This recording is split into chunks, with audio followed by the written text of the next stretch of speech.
தினமொரு வசனம். அப்போஸ்தலர் 20வது அதிகாரம் வசனம் 18 முதல் 19 வரை.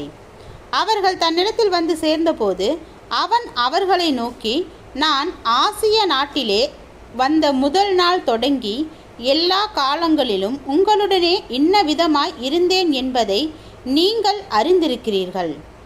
வெகு மனத்தாழ்மையோடும் மிகுந்த கண்ணீரோடும் யூதருடைய தீமையான யோசனைகளால் எனக்கு நேரிட்ட சோதனைகளோடும் நான் கர்த்தரை சேவித்தேன். விளக்கம். காந்தியடிகளின் நாட்களில் மேல்பட்ட உயர்ந்த குலத்தை சேர்ந்தவர்கள் தரக்குறைவான வேலைகளை செய்ய மாட்டார்கள். ஸ்ரீமான் நாராயணன் காந்தியின் ஆசிரமத்தில் இருந்தபோது தன்னுடைய தகுதிக்கு குறைவாக கருதும் ஒரு வேலை அவருக்கு அளிக்கப்பட்டது. லண்டன் பொருளியல் பள்ளியில் ஒரு முனைவர் பட்டத்தை பெற்றிருந்த ஸ்ரீமான் தன்னுடைய எதிர்காலத்தை குறித்த வழிநடத்துதலை பெறுவதற்காக ஆசிரமத்திற்கு வந்திருந்தார். ஆசிரமத்தில் உள்ள ஒவ்வொருவருக்கும் ஒரு குறிப்பிட்ட வேலை அளிக்கப்பட்டது.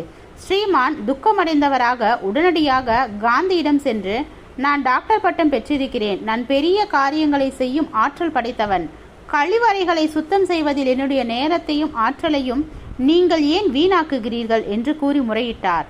அதற்கு காந்திஜி, நீங்கள் பெரிய காரியங்களை செய்யும் ஆற்றல் படைத்தவர் என்பதை நான் அறிந்திருக்கிறேன், ஆனால் நீங்கள் சிறிய காரியங்களை செய்யும் ஆற்றல் படைத்தவரா என்பதை நான் அறிய விரும்புகிறேன் என்று பதிலளித்தார். நம்முடைய கர்த்தராகிய இயேசுவை ஒரு விசேஷித்த முறையில் சேவிப்பதற்கு நீங்கள் மிகவும் தகுதியுள்ளவர்களாக இருக்கலாம். உங்களுடைய பயிற்சியினாலும் வரங்களினாலும் நீங்கள் ஒரு மிகப்பெரிய ஆவிக்குரிய ஆராதனையை பயனளிக்கும் முறையில் நடத்துவதற்கான ஆற்றலை பெற்றிருக்கலாம். ஆனால் தேவன் உங்களுக்கு அளிக்கும் சில தரக்குறைவான வேலைகளை தாழ்மையுடன் செய்வதற்கு நீங்கள் ஆயத்தமா? நீங்கள் மற்றொருவருடைய கழிவறையை அல்லது பாதங்களை சுத்தம் செய்வதற்கு ஆயத்தமா? அது கீழ்ப்படிதலில் உள்ள சீரத்துவத்தை முழுமையாக விளக்குகிறது. ஜெபம். தேவனுக்கு ஸ்தோத்திரம். தேவனே, நீர் எங்களை உமது சித்தத்தின்படி பயன்படுத்தி எங்களை வழிநடத்தும்படி உம்மை தாழ்மையுடன் வேண்டிக் கொள்கிறேன். ஆமீன்.